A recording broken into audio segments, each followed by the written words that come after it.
por darnos este tiempo. Pues mira, yo mi primera pregunta que te quería hacer es sobre un poco sobre ti. O sea, siempre he tenido curiosidad por saber cómo alguien llega a interesarse por la literatura sánscrita, hatha yógica, al punto de convertirse en un experto, ¿no? Y en un profesional y en un académico. Es decir, sé que hay personas que llegan primeramente por la práctica de yoga y después profundizan, ¿no? Quieren saber más sobre lo que hay más allá de lo físico y ahí pues terminan, ¿no? Haciendo un doctorado. Pero bueno, quisiera saber cómo fue en tu caso, si fue, qué llegó primero, si fue simultáneo, paralelo, si hubo algún tipo de orden. Sí, esta es una pregunta bastante legítima y además creo que es fundamental, que ciertamente yo creo que en una medida importante dentro de los académicos que se dedican a India hay muchos que están cercanos por algún tipo de práctica, pero eso es particularmente cierto de los que estudian yoga. Yo creo que más de la mitad de mis colegas que trabajan temas de yoga llegaron por la práctica, ¿no? Primero hacían algún tipo de sistema yógico y entonces después se interesaron por la historia, etcétera, etcétera. En mi caso no fue así. O sea, yo no tuve padres, digamos, hippies que me metieron en el mundo del yoga o del vegetarianismo o algo por el estilo, ¿no? Mi camino fue quizá no tan lógico en la superficie, pero ya después cuando le rasco en realidad sí hay muchas continuidades, ¿no? No son las obvias, pero sí las hay. Yo estudié literatura inglesa en la universidad. Y entonces estudiando literatura inglesa y después ir a India, en realidad lo más obvio hubiese sido por el lado de los estudios postcoloniales, que es lo que más sucede. Pero no fue así mi caso, ¿no? En realidad yo me acerqué porque en algún momento yo empecé a leer cosas de budismo y de Advaita Vedanta, al mismo tiempo que estaba haciendo mi tesis de licenciatura sobre William Blake, que es ya un caso particular, ¿no? Sí. Muy particular, es muy sui generis, es más místico que racional, aunque eso en realidad se puede discutir bastante, pero sí. Blake no es el tema de esta charla, ¿no? Porque si no ahí también me voy.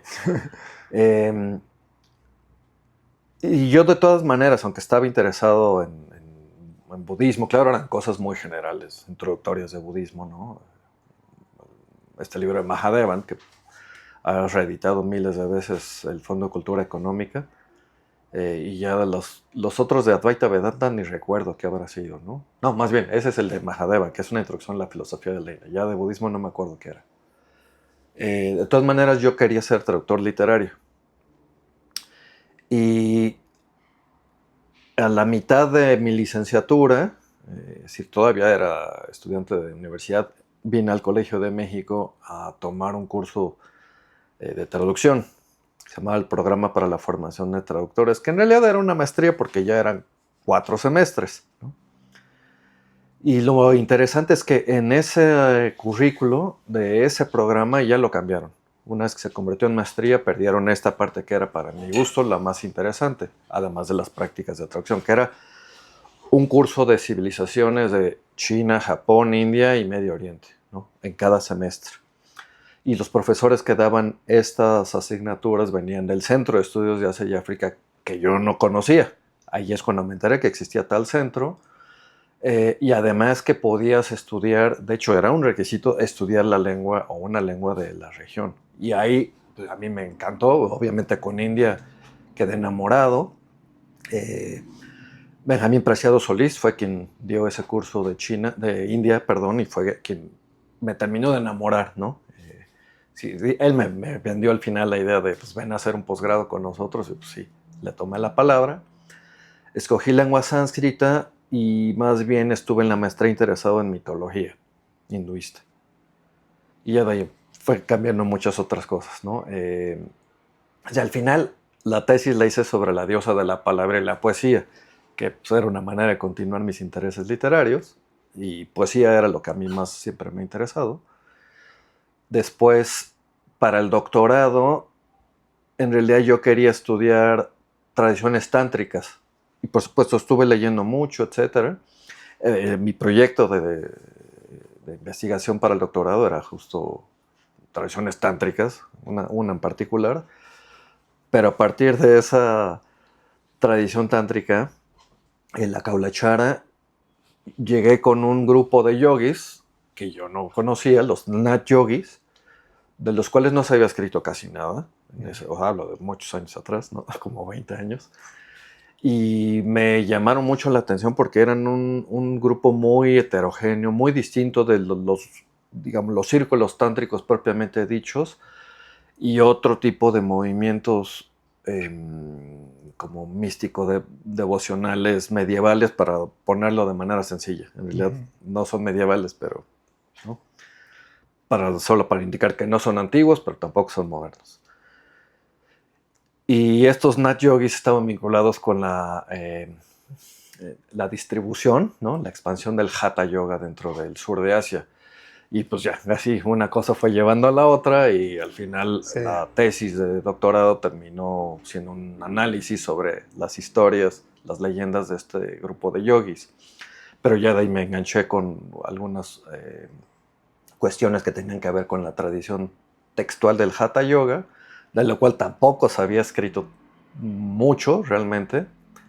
Y fue de ahí para entonces que empezó a tener un boom los estudios de este tipo de tradiciones de yoga, de ese periodo y concretamente de Hatha Yoga, ¿no? O sea, todavía no existía el exitosísimo Hatha Yoga Project de la Escuela de Estudios Orientales de la Universidad de Londres, ¿no? Ya.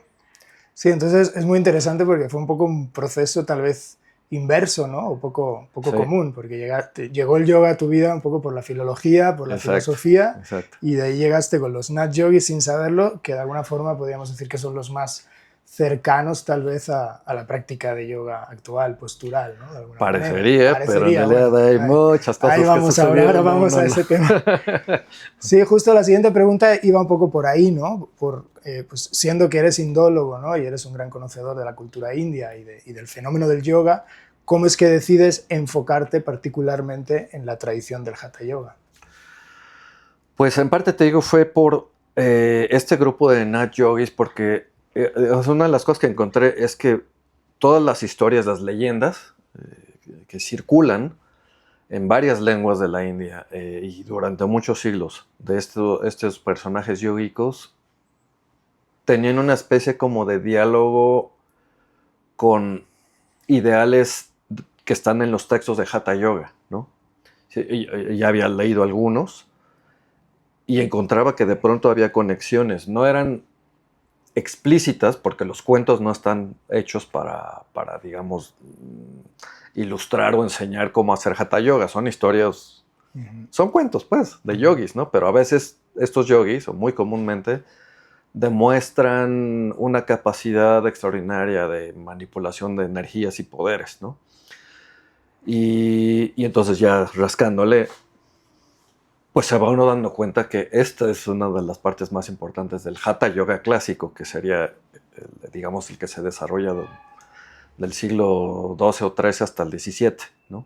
Ahora tenemos un Hatha Yoga moderno, que es otra historia. Algo diferente, ¿no? Digamos.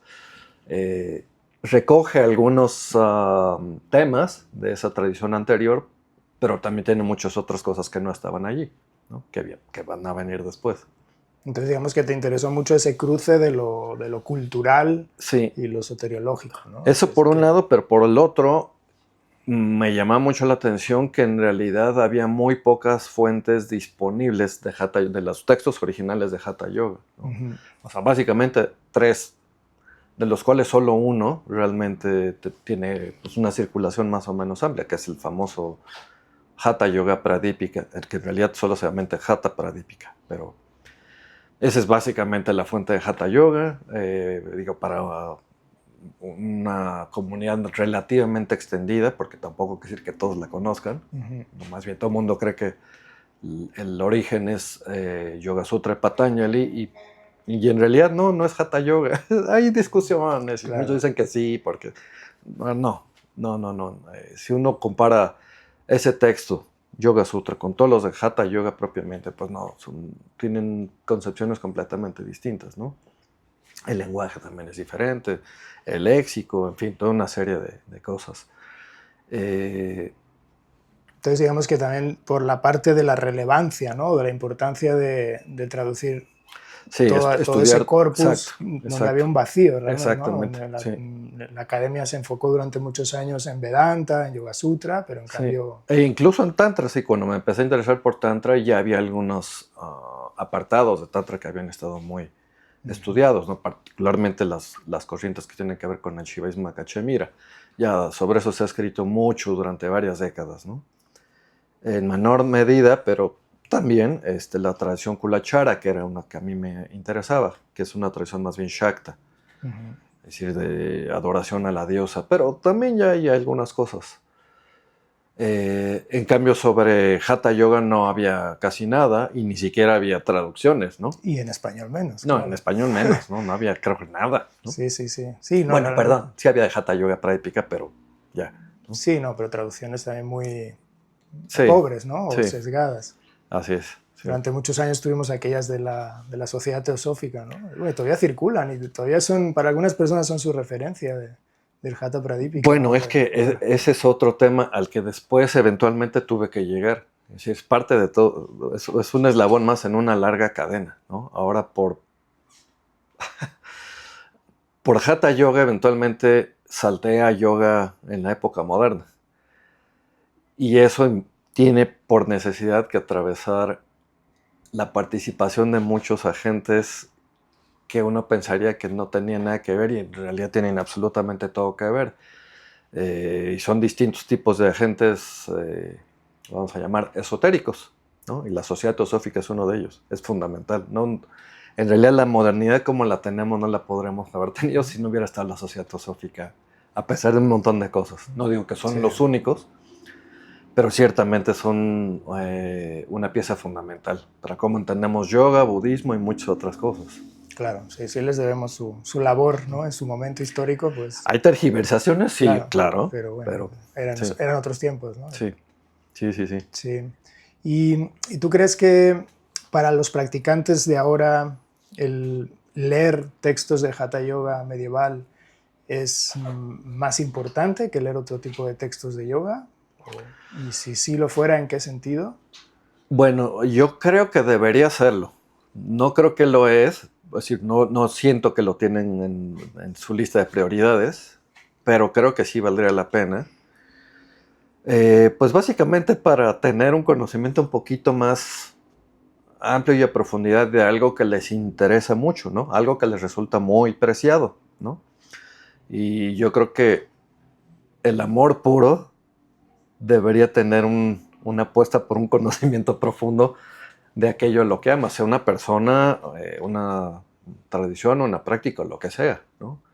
Es decir, el amor tendría que llevar a ir más allá de la superficie, ¿no? Es mi postura. Bueno, por eso al final no se hace académico, Claro, ¿no? Los nerds de mi tipo, pues porque lo quieren entendemos. rascar e ir muy por adentro, ¿no? Entonces, yo creo que sí, sería muy útil, no necesariamente porque leer un texto, digamos, de Hatha Yoga medieval vaya a sustituir otras lecturas que tengan, es más bien para complementarlas, ¿no? Y además para proveer un sustento quizá a veces más sólido que otros textos que más bien hablan de lo que alguien les ha dicho, de lo que alguien más les ha dicho, ¿no? Entonces no son fuentes directas, pues, ¿no? Siempre es mejor tener una cercanía con una fuente directa para poder evaluar pues, si lo que te están diciendo es cierto o no, para empezar, ¿no? Y después, pues para entender también un poco mejor cómo se desarrolló pues, una tradición de yoga postural, como le llamamos ahora los académicos, y los yogas que están eh, o que dedican mucha atención particularmente a las asanas, ¿no? A las posturas físicas. Vale. Sí, pero digamos yo poniéndome un poco, ¿no? En la mente del practicante promedio que tiene una tendencia como al pragmatismo, ¿no? Es como, bueno, a ver, Claro. ¿esto para qué me serviría en mi práctica actual, contemporánea? De cómo me beneficiaría de leer un texto de Hatha Yoga Bueno, el medieval? conocimiento siempre sirve, ¿no? Sin duda, siempre sirve. Y dos, pues hasta lo dice Patanjali, ¿no? Esas son las cosas que hay que hacer, ¿no? El estudio está ahí muy claramente puesto. Claro, él dice el estudio de su texto, pero básicamente Pero en general, claro. sí.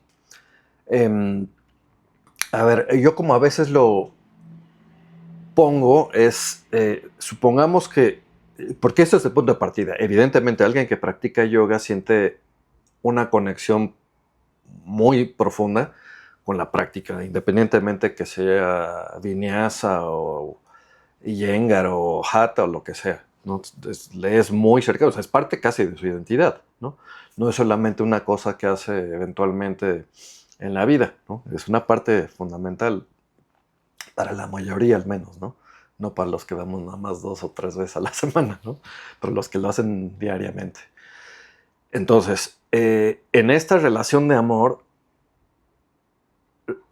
ahí voy a insistir, creo que hay que ir más a profundidad, o sea, hay que despojarse del apego a una idea fija que tienen de su práctica de yoga o incluso de la palabra general de yoga y aceptar a todo eso con todo lo que tiene, cosas que les van a gustar, cosas que no les van a gustar y cosas que no van a entender, como sucede cuando uno se relaciona con otra persona y una pareja, ¿no?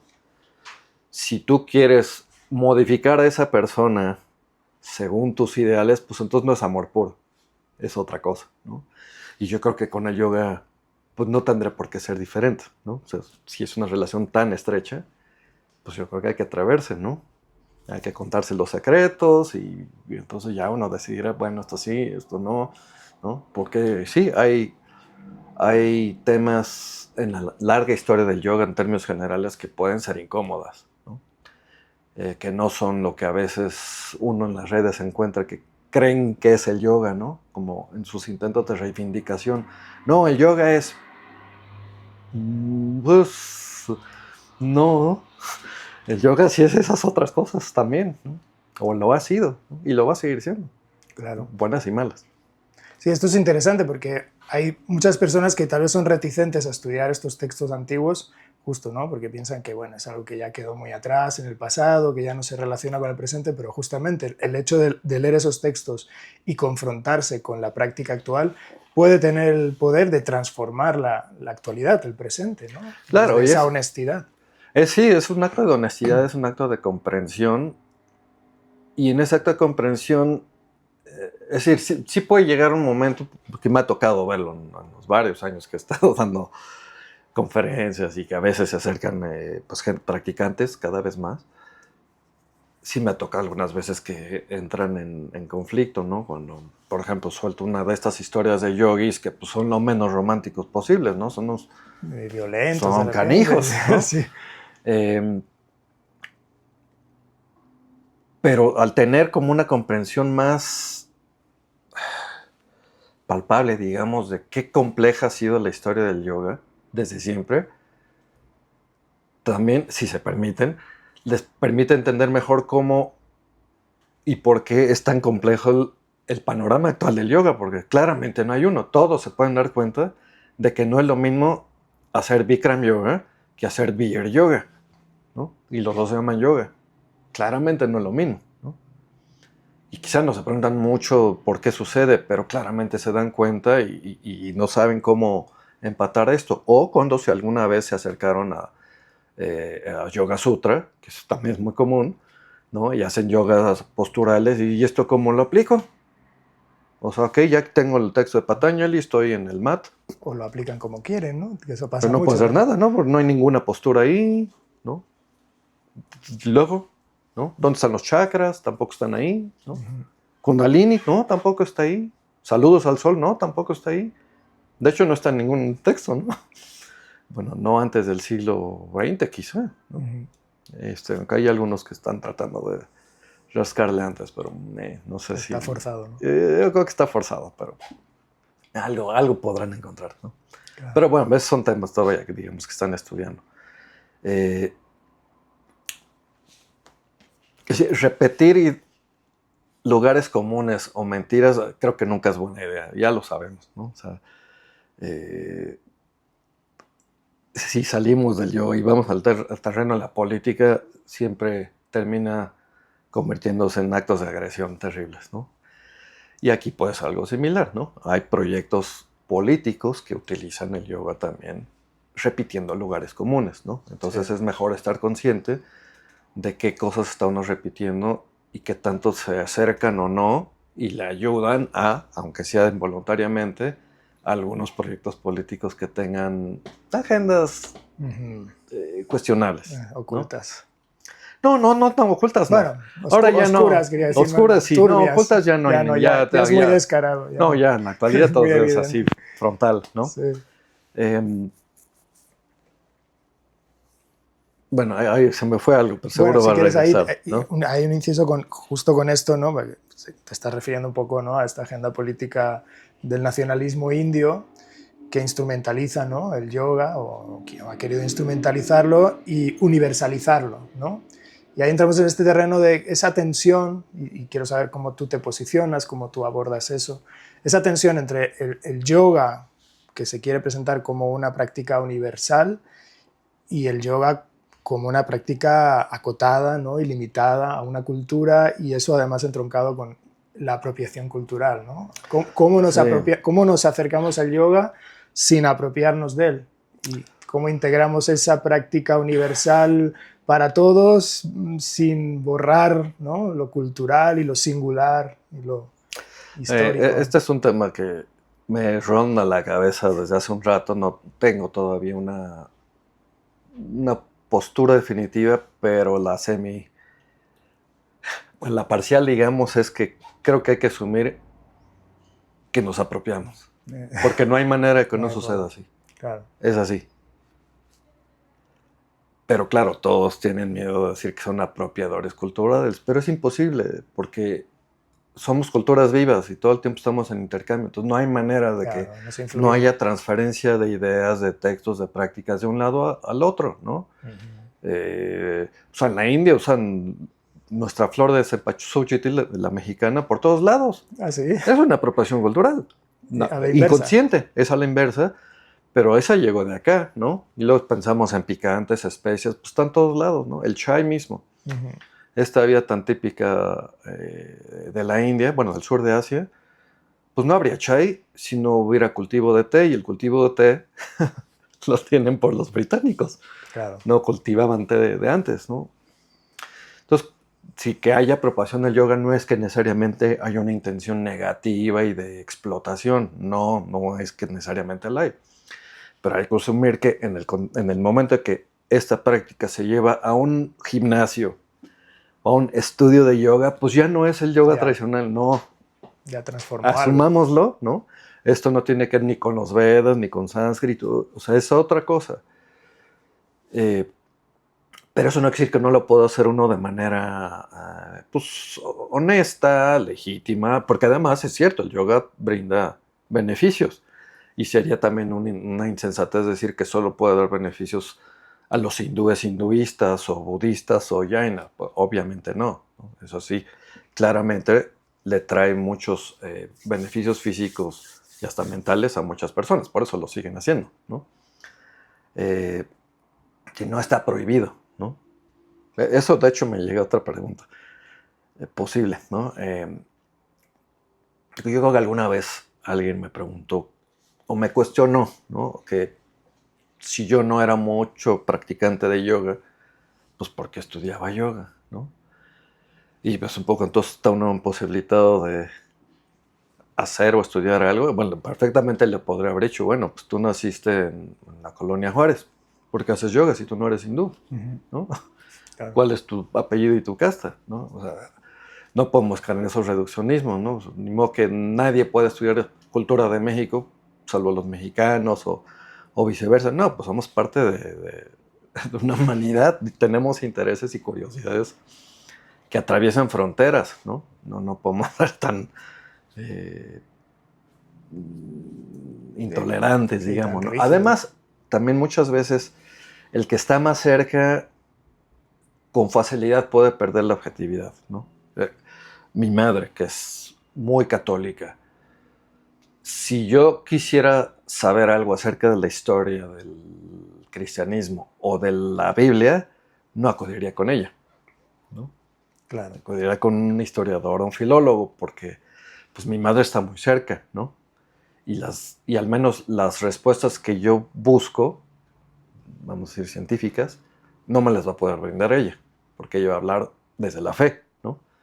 Y a veces creo que sucede pues, también los practicantes de meditación, budismo, yoga, etcétera, pues responden un poco desde un tipo como de fe, ¿no? De la fe en su práctica, ¿no? ¿Para qué sí me acercaría? Pues para que me enseñen a hacer posturas, ¿no? Ahí sí, los expertos son los practicantes o los instructores, no yo. Yo no soy experto en posturas, ¿no? Soy experto, pues, no sé, en la historia, en el desarrollo, en los textos, pero además tengo pésima flexibilidad, muy mala, ¿no? Siempre que voy, sufro. Ya. Sí, claro, es que ya vivimos en un mundo globalizado, ¿no? Entonces es imposible que ya no haya esas influencias. Y como dices, incluso en la misma India se da el caso que de los propios indios, ¿no? que dan yoga o que enseñan yoga a día de hoy, que ya están globalizados, a veces tienen un acercamiento menos riguroso o menos conocedor de la propia tradición que, por ejemplo, académicos occidentales, ¿no? Bueno, sí, Puede claro. pasar. Claro, de hecho, sí, los instructores de yoga, bueno, no los... Hay instructores de yoga en India, en lugares como Delhi o Bombay, Sí, y obviamente en Rishikesh. Rishikesh, Rishikesh es un poco como más, las mecas del más yoga. ecléctico, pero en Delhi y Mumbai, pues es como los instructores de yoga aquí, ¿no? Yo ya recuerdo haber ido a algún lugar y era exactamente la misma dinámica, ¿no? Pero son dinámicas que no vienen de hace 15 siglos, ¿no? Claro. Tienen 150 años, ¿no? O sea, son dinámicas que se gestaron realmente ya en la modernidad, ¿no? No encuentro de elementos autóctonos indios con elementos externos, ¿no? Porque nada puede estar inmune al influjo pues, de otros agentes, ¿no? Y la India pues, no es la excepción, ¿no? Sí. Claro, y esto nos lleva a este tema de, bueno, pues de esta brecha, ¿no? Que ocurre, ¿no? En ese paso de la premodernidad a la modernidad. En ese sentido, y tú desde tu conocimiento de los textos de Hatha Yoga medieval, ¿qué dirías que todavía tiene sentido? ¿Qué dirías que se ha perdido? ¿O qué dirías que se ha ganado? Que también puede ser que en la modernidad se hayan ganado cosas que no No, yo creo existían que en la se han premodernidad. ganado, ¿no? Una de las cosas que creo que podremos subrayar como ganancia, pues es que se universalizó, ¿no? Si el yoga ya no es solo para unos cuantos. Se democratiza. Sí, eso luego también tiene sus riesgos, ¿no? Como las redes sociales, ¿no? Porque se sale un poco de control, ¿no? Y ya cualquiera Y se puede diluir de se alguna puede manera. diluir y además es más fácil que cada quien invente como su Claro. propio, Demasiado ¿no? eclecticismo. Pero digamos que hay un acceso más amplio, ¿no? Eso creo que es positivo porque sí, los distintos tipos de yoga aportan beneficios. Entonces, si el beneficio se expande, pues creo que eso es positivo, ¿no? Todo tiene sus riesgos, pero esos son beneficios. Bueno, un desarrollo que es muy positivo, y esto no es por decir cuál es mejor que otro, pero uno que pienso es, por ejemplo, en Iyengar Yoga y la utilización de props. Eso creo que es muy positivo. Eso claramente, no en el sentido terapéutico, no estaba anteriormente en los yogas tradicionales indios. A veces uno se encuentra algo que parece prop, pero no es por función terapéutica, sino por una finalidad ascética, ¿no? Y en el contexto contemporáneo no es por una finalidad ascética, sino porque hay una conciencia de qué dificultades puede tener un cuerpo humano para realizar cierto tipo de posturas. Eso sí creo que es positivo, ¿no? Y me tocó a mí experimentarlo alguna vez, ¿no? Además de que tengo poca flexibilidad, tengo escoliosis. Esto es un desastre, ¿no? Por lo cual el yoga es muchísimo más necesario. Pero recuerdo que alguna vez fui con alguien que venía de escuela de Iyengar y sentí, Que o te sea, y me di cuenta, ok, te ayuda, sí. por eso los lazos y las sillas, ok, sí. Sí, Eso es muy positivo, ¿no? Eso claramente no está en ningún yoga clásico ni antiguo, ¿no? Eso es fabuloso, ¿no? claro. Entonces dirías que el avance, digamos, en lo tecnológico, en los complementos y en la democratización, ¿no? De la Sí, yo creo universalización. que eso es Porque en general en positivo, la Edad ¿no? Media era algo muy, pues, en cierta manera elitista o sectario, ¿no? Para un sector social, para un género, ¿no? Algo muy limitado, ¿no? Sí. Algo que es también completamente diferente. La población de practicantes es mayoritariamente femenina Que había un en la época. cambio Eso es total. drástico, ¿no? En los últimos 100 años o hasta menos de 100 años, el cambio es radical, ¿no? Y eso, bueno, eso es muy interesante, ¿no? Sí.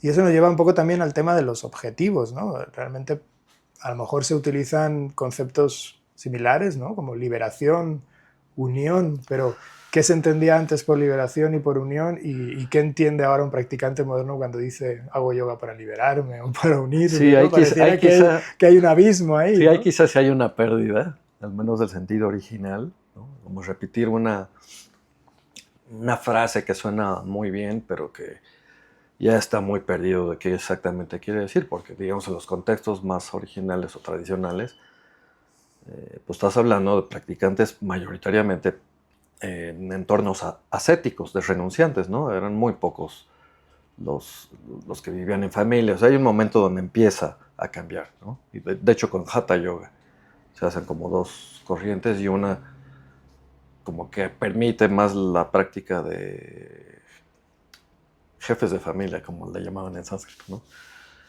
Pero mayoritariamente son grupos de ascetas, ¿no? Entonces la liberación pues, es salirse de digamos, de las ataduras y todo lo negativo que implica vivir en sociedad. Entonces eso claramente no puede ser igual que nosotros que sí vivimos en sociedad, tenemos credencial para votar, pagamos impuestos, cobramos por distintos tipos de servicio, pues somos parte de un sistema social. No eran esos yogis, ¿no? Bueno, uno podría arguir que en su renuncia cumplen una función social, pero la renuncia significa eso. Ya no soy parte de esto, me dedico a la vida contemplativa o ascética, etc., ¿no? Eso claramente no es igual, ¿no? Pero lo que quizás sí es igual, aunque obviamente está modificada por el contexto contemporáneo, pero sucedió igual hace 100 años y en 200 será lo mismo, es que se va adaptando. Es decir, una de las cosas que a lo mejor trata de atajar el yoga siempre es lidiar con las aflicciones y las angustias que supone la vida cotidiana, ¿no? Brinda algún tipo de herramientas, unas más, otras menos efectivas, pero creo que en parte es esto. ¿Y cuál es uno de los peores males que tenemos en la época moderna? Bueno, mucho estrés psicológico y una vida sedentaria, ¿no? Que eso obviamente impacta terriblemente para el cuerpo. O sea, caminamos muchísimo menos, ¿no? Bueno, hay un montón de cosas físicas que ya no hacemos como hacían anteriormente, o sea, hace 300, 400, 800 años. Entonces el yoga ahí sí que tiene mucho que hacer, ¿no? Mucho que hacer, ¿no? En la pandemia fue muy obvio, ¿no? Ahí hubo un despunte muy importante de práctica de yoga, claro. En la virtualidad, porque muchos sitios tenían, digamos, movimiento o interacción constreñida, pero se hizo muy obvio, ¿no? Muchas personas experimentaron pesadumbre física, ¿no? Bueno, y psicológica también por la falta de interacción social, pero física, estar sentado todo el tiempo, ¿no? Y ahí se notó inmediatamente, digamos, pues las posibilidades benéficas que brinda en general la práctica de yoga, ¿no?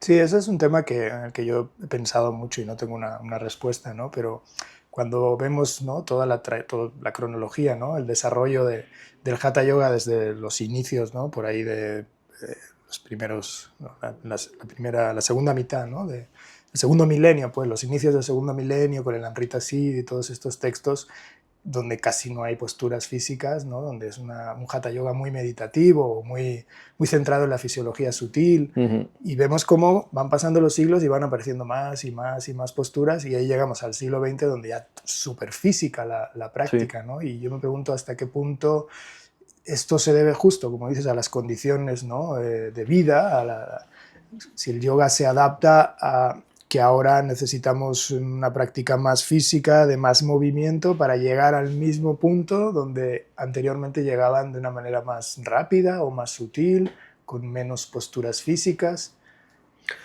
Bueno, el cambio no creo que es necesariamente porque lo necesitamos para llegar al mismo punto, pero sí que se da el cambio, bueno, un poco como lo venía haciendo, porque pues los entornos van cambiando, ¿no? O sea, lo que uno ve en estos textos de Hatha Yoga es que la finalidad es desarrollar una capacidad impresionante de poderes extraordinarios para manipular energías sutiles y eventualmente lograr la perfección total, que eso significa ser inmortal. Obviamente no es lo que estamos buscando ahora. Bueno, no sé, alguien puede decir que lo busca, pero ¿se puede ser inmortal? No sé. Esa es otra pregunta ¿No? que siempre me he hecho. Cuando los textos hablan de inmortalidad, No, ¿es literal o es simbólico? No, es literal. Es literal. Y, o sea, se supone que estos yogis perfectos pues pueden volar, pueden manipularte la mente. Pero inmortalidad sería no morir. No morir, sí. De hecho, los túmulos donde los entierran se llaman samadhis, porque no están muertos. Están en trance profundo de meditación y se pueden despertar. ¿En serio? Sí, claro. Ok. Por eso no los queman. Ya. Los hindúes creman a sus muertos. Y si no los creman, es porque no están muertos. Yo siempre pensé que era algo simbólico. O sea, que era como que habían alcanzado el samadhi, sí, pero que el cuerpo físico sí moría. No, es sentido real. Porque esa es una diferencia drástica con Patanjali. En Hatha Yoga, el Hatha Yoga clásico, es operar en el cuerpo para convertir el cuerpo en una especie de diamante, absolutamente incorruptible, perfecto, transmutación, es una operación alquímica. Claro. Y en cambio Patanjali en realidad lo que busca es disociar el espíritu de la materia, ¿no? Porque cuando entran en contacto, pues el espíritu entonces empieza a padecer toda una serie de pesadumbres, de efectos nocivos a causa del surgimiento de la noción del yo, Y Hatha Yoga no busca eso, busca trabajar en el cuerpo. No es decir, el cuerpo hay que desecharlo porque es pernicioso. No, dice, el cuerpo es imperfecto, hay que perfeccionarlo. Es como que el cuerpo vaya acompañando, ¿no?, ese camino, no lo dejas atrás. No. Ahora, pueden salir y entrar el cuerpo, sí, también eso puede suceder, que es lo que uno se encuentra en algunos de estos cuentos, ¿no? Y las posturas, como dices, eran en realidad bastante poco significativas. Mientras más cerca a nuestro tiempo, mayor número, ¿no?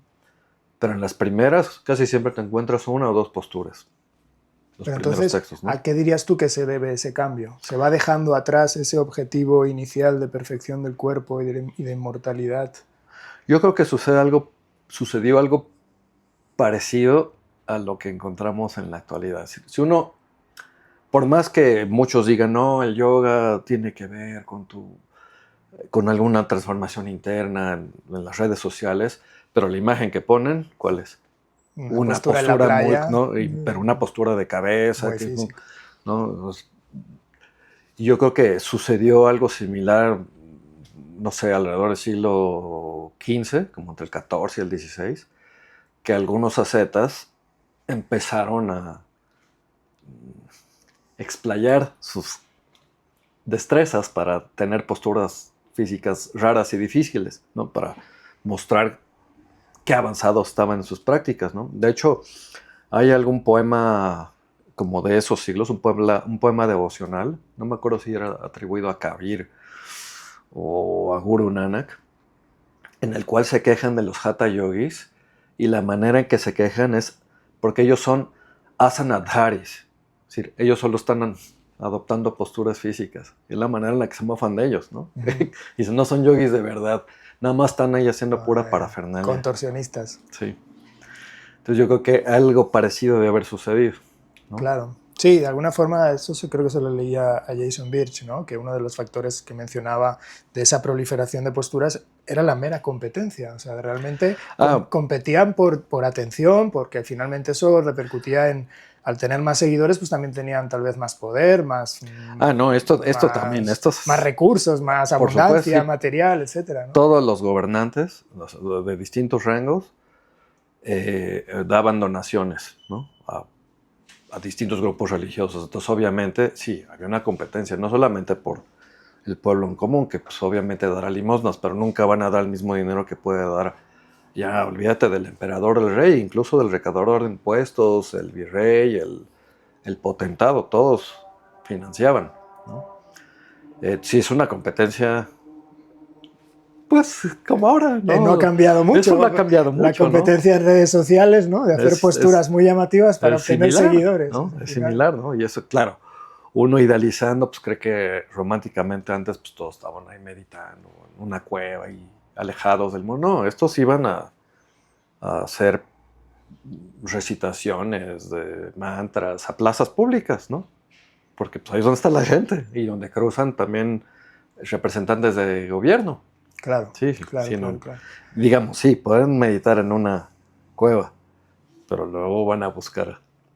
Sí, es que todo ese periodo que mencionas, ¿no? Siglo XV en adelante, es muy interesante y tú también lo mencionas esto en, no sé si es en Historia Mínima o en Radiografía del Hatha Yoga, pero cómo la influencia de los nuevos gobiernos musulmanes y ese cruce, ¿no? Del yoga con el Islam, pues sí, genera un nuevo escenario político y social y cómo en cambio en el neohinduismo moderno un poco hay como esa nostalgia del pasado antiguo de la India y del yoga y pareciera que hay un poco una especie como de neblina, ¿no? De ese pasado medieval reciente por esa relación con el Islam, ¿no? Y cómo el hinduismo se quiere desmarcar de eso Sí, y quiere idealizar a esos yogis antiguos de los Vedas o de la Bhagavad Gita o de las Upanishads, etc. sí, allí hay varios factores que entraron en juego para que sucediera esto que dices. Y una de ellas fue el nacimiento del orientalismo y la etnología propiamente, y después, que están muy cercanos, el colonialismo. Porque el colonialismo, concretamente el británico, proyectó una idea muy negativa del Islam, ¿no? Y entonces eso pues empezó a calar, ¿no? O más bien a germinar en algunos sentimientos que después se convirtieron en nacionalismo. No quiere decir que entre todos los hindúes, pero entre algunos. Y eso después se mezcló con algunos nacionalistas, ¿no? Y en ese contexto, o sea, todavía antes de que la India sea independiente, es cuando surge la Sociedad Teosófica, justamente, que le apostaban a una India independiente, pero al mismo tiempo tenían una idea romántica de la antigüedad, ¿no? En general, ¿no? Concretamente la de India, pero en realidad pues la antigüedad toda, ¿no? Y los saberes trascendentales ocultos en Egipto, en China, etc. ¿No? Y todo eso se va mezclando, ¿no? Todo se va mezclando. Y ahora, digamos, la versión oficial del gobierno nacionalista de la India, pues recoge todas estas ideas románticas de un pasado prístino que después se pervirtió por la llegada del Islam, pero pues el Islam estuvo, más bien lleva, en India, pues más tiempo del que estuvieron en la península ibérica, ¿no? O sea, un milenio. Son milenios. O sea, Sí, es tan indio como cualquier cosa, ¿no? claro. El sufismo en India fue una carrera exitosísima, más que en muchos otros lugares en que el Medio Oriente estuvieron perseguidos, ¿no? Las órdenes sufíes. Sí. Y las órdenes sufíes, o al menos unas órdenes sufíes en India, se interesaron mucho por yoga, y concretamente era Hatha Yoga. El pranayama, control de la respiración, era algo que les interesaba mucho. Y la recitación como de mantras o de nombre divino, que eso casa muy bien con algunas técnicas sufíes, ¿no? Como el zikr, ¿no? Sí, y es un área de estudio que se sabe poco, ¿no? Todavía. Se sabe poco, pero hay algunos que han estado ya haciendo algunos trabajos al respecto. Hay en particular un estudioso que sí ya ha escrito bastante, Carl Ernst, sobre todo traducciones que hicieron sufíes de textos de Hatha Yoga, y tenemos versiones en persa y en árabe, y la original en sánscrito ya se perdió. Como el Bahir al-Hayat, ¿no? Sí, que es el océano el océano de la inmortalidad. Sí, porque o originalmente tendría que haber sido néctar o algo así. Sí, Amrita Kunda es donde supuestamente se debió haber llamado en sánscrito. Que es el primer manual ilustrado, además, ¿no? De Hatha Yoga. Ese sí no me acuerdo, pero sí puede ser que varias de estas imágenes que ahora circulan vienen de una de estas versiones, sí. Muy bien. Bueno, para terminar, ya nos extendimos. ¿Qué ruta la pregunta de antes. ¿Qué libros recomendarías? ¿Qué ruta textual? ¿Crees que hay algún orden o no necesariamente? Para alguien que quiere introducirse, que quiere saber un poco más, que quiere ir más allá de los textos típicos de yoga. Pues yo creo que un texto que es bastante útil e ilustrativo, claro, estoy presumiendo que alguien que pueda hablar inglés, no se los puedo mostrar porque los tengo en mi casa, ¿no? O sea, tengo algunos de yoga aquí, pero luego en mi casa tengo los que trabajo más.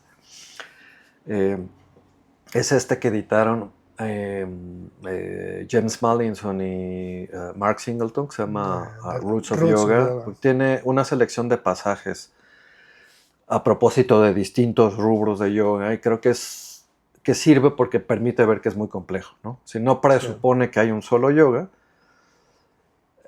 aunque claro, siempre hay un efecto, aunque sea involuntario, cuando escoges cómo organizar el material y los títulos de los capítulos.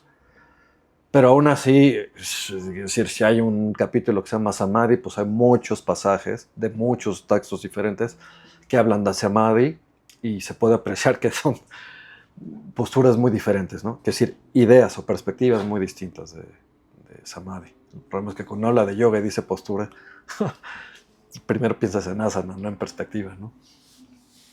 Pero es interesante, ¿no?